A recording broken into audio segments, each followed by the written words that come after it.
नमस्कार, मी अनुश्री. आपण पाहत आहात गौरव प्रकाशन न्यूज. आजची ठळक बातमी. न्यू बायपासवर थरार. 8 दिवसांपासून बेपत्ता 85 वर्षीय कुसुमाजीचे आधार टीमने वाचवले प्राण. न्यू बायपास रोडवर रस्त्याच्या कडेला धोकादायक अवस्थेत पडलेल्या 85 वर्षीय आजीचे प्राण आधार शहरी बेघर निवारा केंद्राच्या तत्परतेमुळे वाचले.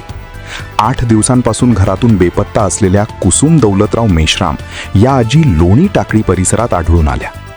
न्यू बायपास रोडवरून मोठ्या प्रमाणात अवजड वाहतूक सुरू असते. अशा धोकादायक ठिकाणी आजी रस्त्याच्या कडेला पडलेल्या अवस्थेत असल्याचे लोणी टाकळी येथील एका शिक्षिकेच्या निदर्शनास आले. त्यांनी वेळ न दवडता आधार शहरी बेघर निवारा केंद्राच्या टीमशी संपर्क साधला. माहिती मिळताच आधार केंद्राची टीम अवघ्या 10 मिनिटांत घटनास्थळी पोहोचली. आजींना सुरक्षितपणे ताब्यात घेऊन बडनेरा येथील आधार शहरी बेघर निवारा केंद्रात आणण्यात आले. त्यानंतर त्यांची स्वच्छता, जेवण आणि आवश्यक काळजी घेण्यात आली. दरम्यान टीमने आजींच्या कुटुंबियांचा शोध सुरू केला. अथक प्रयत्नांनंतर त्याच दिवशी रात्री 8 वाजता कुसुमाजींना सुखरूप त्यांच्या मुलाच्या स्वाधीन करण्यात आले. तब्बल 8 दिवसांनंतर आईला सुखरूप पाहून कुटुंबियांच्या डोळ्यात आनंदाश्रू आले.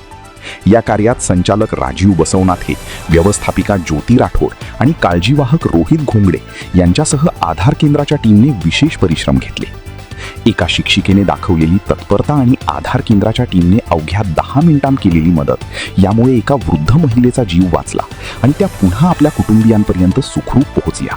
या मानवतावादी कार्याचे सर्वत्र कौतुक होत आहे. गौरव प्रकाशन न्यूजसाठी बंडू कुमार. आपणास गौरव प्रकाशनची ही बातमी कशी वाटली कमेंटमध्ये अवश्य लिहा. गौरव प्रकाशन चॅनलला लाईक करा, शेअर करा, सबस्क्राईब करा. धन्यवाद.